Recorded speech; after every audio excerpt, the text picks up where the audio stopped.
이번 여름에 진짜 더웠잖아요. 근데 난 반바지도 못 입었어요. 왜? 내가 이 하지정맥류가 있거든요. 근데 이게 날이 가면 갈수록 이 혈관이 나오는 게 더 심해지고, 아니 또 요즘에 저리기까지 해요. 그리고 조금만 걸어도 난 너무 피곤해요. 이제는 정말 수술을 하든지 시술을 하든지 결단을 내릴 때가 됐는데, 아니 또 이걸 들어보면 이게 재발이 잘 된다고 그러더라고요. 그래가지고 내가 돈만 날리는 건 아닌가 이런 걱정이 되기도 하고요. 이 하지정맥류를 치료를 잘 하면 제가 정말 가뿐하게 잘 다닐 수 있는지, 그리고 또 구체적으로 뭐가 어떻게 달라지는 건지 너무 궁금해요. 하지정맥류로 고통받으신 분들 참 많죠. 근데 요즘에는 진짜 시술이 간단해져서 그러니까 너도 나도 쉽게 치료를 받을 수가 있는데, 근데 치료를 받아도 사실 이게 얼마나 좋아지는지, 뭐가 좋아지는지 정말 궁금해 하시는 분들도 많아요. 그러니까 사실 하지정맥류 하면은 뭐 여러 가지 증상이 있지만 이제 바깥에 보이는 거, 이제 그것 때문에 치료받으시는 분들이 많잖아요. 이 하지정맥류로 치료받게 되면 요 툭 튀어나온 혈관, 이게 확실히 없어지나요? 네, 없앨 수 있습니다. 그래요? 예. 그런데 가장 중요한 것은 겉으로 보이는 툭 튀어나온 혈관이 전부 다 병적인 상태는 아니기 때문에, 툭 튀어나온 혈관이 있을 때 이게 정말로 병적인 상태인지, 다시 말해서 하지정맥류가 있는 상태로 툭 튀어나온 혈관인지, 아니면 원래 생긴 게 툭 튀어나와 계신 분도 있기 때문에 그것은 구분을 해야 될 것 같습니다. 그게 없어진다는 기준이, 그러니까 100으로 딱 봤을 때 이게 완전히 싹 없어졌다, 아니면 한 70%는 남아있다, 뭐 이렇게 하면 어떻게 되는 거예요? 싹 없앨 수도 있어요. 툭 튀어나온 혈관이 개인 피부 두께에 따라서 다를 수 있는데요. 그렇구나. 피부가 일반적인 두께인 경우에 제 경험상으로는 3mm 이상의 직경을 가진 혈관이 진피보다 살짝 위, 표피 바로 아래에 있을 경우에는 보기 싫게 많이 붉어져 오는 경우들이 많습니다. 정리해서 말씀드리면 3mm 이상의 그 정맥류 크기가 되고, 진피 아래 숨지 못하고 표피 바로 아래까지 올라와 있는 정맥류의 경우에는 조금 불편하시더라도 직접적인 발거법을 써서 혈관을 직접 제거해주면 깔끔하게 없앨 수 있습니다. 그럼 저도 궁금한 게 있는데, 치료를 받았는데도 그게 튀어나와 있단 말이에요? 그러면 뭐 치료를 다시 받아야 되는 건지, 아니 재발한 건지, 그것도 좀 궁금한데요? 첫 번째 가능성으로는 불충분한 치료를 생각할 수 있습니다. 네. 이제 하지정맥류는 다리에 생기는 정맥류를 말을 하는데요. 흔히 말하는 정맥류는 무릎 아래 부위, 종아리 부분에 생기는 경우들이 많습니다. 네. 그런데 여기서 하나 꼭 생각해야 될 게, 이 하지정맥류를 유발하는 그 정맥류의 병, 우리가 하는 말로는 역류가 생긴 부위는 대퇴부에서 시작해서 아래로 그 혈류가 역류가 돼서 생기는 거기 때문에, 이 아래 툭 붉어져 있는 혈관의 그 원인은 이 대퇴부에 있는 혈관이 원인이 되는 경우가 제일 많거든요. 실질적으로 우리가 치료해야 되는 타겟은 대퇴부에 있는 정맥류의 원인이 되는 혈관을 처리를 해줘야 되는 거고, 그 이후에 2차적으로 종아리에 있는 정맥류가 소멸되기를 기대를 했는데 그게 소멸되지 않는 경우가 있을 수 있고요. 이럴 때는 치료 실패라기보다는 단계적으로 두 번째 치료를 하는 것이 환자분에게 더 맞을 수도 있습니다. 그렇게 해서 두 번째 종아리에 남아있는 정맥류를 치료하는 방법은, 가장 간단한 방법으로는 가느다란 주사 바늘을 이용해서 쓰는 경화요법, 혈관을 그 경화제를 사용해 가지고 쪼그라들게 만드는 방법을 쓸 수가 있고요. 아까 말씀드린 대로 3mm 이상으로 직경이 크거나 너무 피부 바로 밑에 있어 가지고 붉어진 게 보기 싫은 경우에는 1mm 혹은 2mm 정도의 작은 절개창을 이용해 가지고 직접적으로 혈관을 발거해내는 방법으로 완전히 없앨 수 있습니다. 그렇구나. 그럼 제가 두 번째 질문을 드릴게요. 물론 이렇게 겉으로, 그러니까 외형적으로 뭐 튀어나와서 이제 미형적으로 치료받는 분도 계시지만, 또 저한테 오시는 분들은 대부분 이제 다리 저리고 무겁고 힘들고 이제 그런 증상으로 오시는 분들 많거든요. 그럼 치료 받으면 이제 그런 증상은 사실 싹 없어지나요? 저희가 환자를 진찰할 때 정맥류에 역류가 있는 것을 확인하고, 환자의 증상이 그 부위하고 맞는 것을 매칭을 하고, 그렇게 해서 치료를 했을 경우에는 상당 부분의 증상이 호전되는 것을 알 수 있습니다. 그런데 그 정맥류의 위치와 증상이 맞지 않는 부분이나 이런 게 있을 때는 정맥류 치료하고는 또 다른 원인으로 다리가 아픈 경우도 같이 있을 수 있겠습니다. 허리 때문에 오는 거는 뭐 치료 안 될 거고, 뭐 종아리 근육이 뭐 저려서 근육 뭐 써서 네. 그런 경우도 뭐 효과 없을 거고 뭐 그렇다는 말씀이시겠네요. 네. 그러면 저 같은 사람은 이 하지정맥류 하면 딱 떠오르는 게 약간 지렁이 같이 이렇게 꼬불꼬불꼬불한 거, 요런 거 튀어나온 혈관, 네. 요런 거를 생각하는 사람이 있는데 사실 혈관이 튀어나오지 않는 이렇게 안에 있는 이런 하지정맥류도 있다면서요? 네, 그것을 저희는 그런 거를 정맥 부전이라고 부르고요. 정맥 부전. 예, 환자분들이 조금 알기 쉽게 표현하기 위해서는 잠복성 하지정맥류라는 말을 쓰는데요. 하지정맥류라는 말은 육안으로 겉으로 툭 튀어나온 혈관이 보이는 것을 말하기 때문에 피부에 조금만 피부 표면에서 3mm 정도까지만 안으로 숨어 있어도 겉으로는 표가 안 나서 그런 부분에 대해서는 똑같은 치료를 동일하게 해줘야 되는 질환입니다. 하지정맥류 하면 보통 우리가 종아리 쪽에 네. 막 튀어나오고 저리고 그렇다고 얘기를 하잖아요.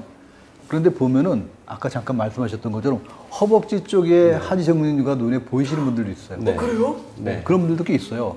그런데 그런 분들도 이 종아리 쪽에 그런 뭐 저리거나 무겁거나 통증이 느껴지나요? 정맥류가 허벅지에서부터 많이 보이시는 그런 환자들도 드물지 않게 있습니다. 이런 분들은 대퇴부에서 시작하는 그 정맥류의 뿌리 혈관이 처음부터 류를 많이 형성해서 허벅지에서부터 정맥류를 많이 형성하시는 분들인데요. 종아리에 생기는 정맥류처럼 정맥류가 여기 올 거다라는 예상을 잘 못하기 때문에 생각보다 굉장히 오랫동안 이 병을 키워오시는 분들이 많아서 이미 정맥류의 단계로 치면 상당히 진행된 상태로 오시는 분들이 많아서 상당한 불편감, 무거움, 계속되는 부종, 피부 색소 침착, 아주 다양한 증상으로 오시게 됩니다. 허벅지 정맥류 사실 저는 뭐 처음 들어본 것 같아요.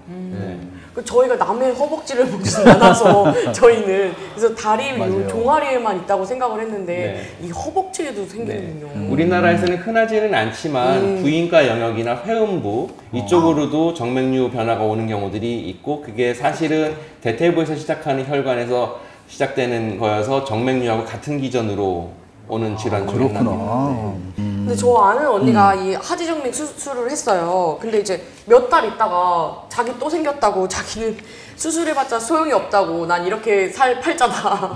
그냥 그렇게 해서 그런 방치하고 분들 있더라고요. 살더라고요. 요런 제발 맞아요. 예. 요런 게 너무 많으니까 너무 궁금해서 참지 못하고 계속 여쭤보는 거거든요. 이 재발 가능성이 많이 높죠? 이제 우리가 정맥류가 생길 수 있는 혈관이 2개 혹은 3개 정도로 한쪽에서 2개나 3개 정도로 대표될 수 있는데요.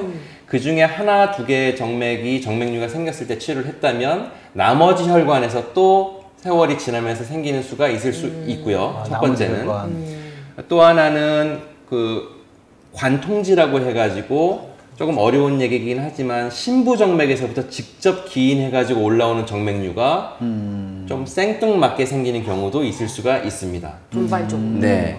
그리고 또 하나는 환자분들이 아까 말씀하셨던 것처럼 나는 치료해도 자꾸 생겨 라고 말씀하시는 분이라면 아마도 가족분들 중에 가까운 가족분들 중에서 정맥류를 가지고 계신 분들이 아마 있을 가능성이 좀 있고요. 이런 식으로 네. 가족력이나 유전으로 인해 가지고 정맥류가 생기시는 분들은 조금 더 적극적으로 재발했다고 포기하거나 나는 뭐 치료할 필요 없어, 뭐 치료가 의미 없어 이렇게 하시는 것보다는 조금 더 적극적으로 관리를 받으시는 게 필요할 것 같습니다. 그렇군요. 그럼 이거는 정리를 좀 해야 될 것 같아요. 허리도 늘 그런 문제가 생기는데, 그러니까 정맥류 치료한 부위에 다시 생기는 게 아니라 네, 그건 다른 부위에 이제 새로 생기는 거죠. 네. 그러니까 사실 이렇게 따지면 그건 재발은 아니죠. 네. 새롭게 생긴 거지. 네. 그러니까 네. 그건 다시 한번 정리를 좀 해야 될 것 그럴 수 같아요. 모든 질환이나 마찬가지로 내 몸에 손대는 거 싫어하잖아요. 맞아요. 참지 않고 계속 놔두면 어떤 식으로 진행이 되는지 그것도 궁금합니다. 하지정맥류가 생기는 혈관은 표제정맥입니다. 표제정맥. 표제정맥이라는 말과 반대되는 말이 신부정맥인데요. 우리 몸 다리의 깊은 데에 있는 신부정맥은 고장났을 경우에는 아주 치명적인 일이 발생하고 고장나는 일이 그렇게 흔하지 않습니다. 근데 이 표제정맥은 그 신부정맥에 비해서는 보조적인 일을 하기 때문에 역류가 생기고 정맥류가 생겨도 환자분들이 무시하고 싶을 정도로 증상이 심하게 나타나지는 않습니다. 맞아요. 하지만 이것도 우리 몸에 있는 혈관이고 상당히 많은 순환의 역할을 하고 있는 혈관이기 때문에 정맥류가 생기고 그로 인해 가지고 순환에 장애가 생기면 결국은 5년, 10년 세월이 지나가면서 여러 가지 부작용을 나타내는데요. 제일 흔하게는 증상적으로 다리가 붓고 무겁고 쥐나고 저리고 하는 증상적으로 고통을 계속 받으시게 될 거고 세월이 지나면 정맥류의 그 혈관들이 계속 가지치기를 해서 하나의 혈관이 역류가 생겼다가 수많은 혈관들이 역류가 생기는 그런 일이 생겨서 나중에는 치료를 하더라도 깔끔한 치료가 어렵게 만드는 그런 경우가 생기는 경우가 많습니다. 또 하나는 이 정맥질환이라는 것이 상당히 오랜 시간 동안 발전하기 때문에 피부가 두꺼워지는 피부염이라든가 피부 궤양이라든가 이런 것이 생길 수가 있고 실제로 정맥류에 의해서 생기는 피부 궤양은 대단히 치료가 잘 안 되는 만성질환이 되어서 이렇게까지 돼서 오신다면은 많이 치료가 어려워질 수 있습니다. 피가 안 통하니까 네, 치료가 네. 안 되네요. 실제로 제 환자분들이 오셔서 치료받고 난 다음에 내가 어떻게 변해졌다, 뭐가 좋아졌다, 한번 환자들이 하시는 말씀 아주 리얼하게 한 표현을 한번 해주셨으면 좋겠어요. 제일 좋아진 부분을 자주 말씀하시는 것은 다리가 가벼워졌다. 가벼워졌다. 정맥류 환자분들 중에서 정맥류는 심하게 있고 역류가 저희가 초음파상에서는 대단히 심한데도 그 환자분 자신은 별로 불편하지 않다라고 말씀하시는 분들도 많은데요. 근데 역류가 심해서 치료를 권하고 치료 후에 다시 뵀을 때는 다리가 많이 가벼워졌다. 내가 평소에 다리가 이렇게 무거웠는지도 몰랐다라고 표현하시는 분들도 대단히 많거든요. 그래서 가장 흔하게 개선되는 것으로는 다리가 가벼워졌다라는 말씀을 하시는 분들이 제일 많고요. 그리고 여자분들이나 특히나 피부가 하얗신 분들은 다리가 이뻐졌다라고 말씀하시는 분들도 제일 많고요. 이뻐졌다. 네. 스트레스 엄청 그렇겠네요. 받거든요. 네, 튀어나온 혈관 혹은 퍼렇게 보이는 혈관 때문에 고민하셨던 분들이 많기 때문에요. 그리고 어르신분들 중에서는 밤에 자려고만 하면은 다리에 쥐가 나서 잠을 못 잤는데 이제는 다리 뻗고 편하게 잔다. 이렇게 표현하신 분들도 많고 원인 모를 하지불안 증후군 때문에 늘 다리를 떨고 잘 때도 불편했다고 하시는 분들이 하지불안 증후군이 없어졌다고 하시는 분들도 있고 아주 다양한 증상이 있기 때문에 증상이 좋아지시는 것도 대단히 다양합니다. 하지정맥류 왜 꼭 치료해야 되고 또 치료하면 어떻게 달라지는지 오늘 알아봤습니다. 네. 구독과 좋아요 꼭꼭 눌러주시고 알람 설정까지 꼭꼭 눌러주시고 다음 시간에 뵙겠습니다. 감사합니다.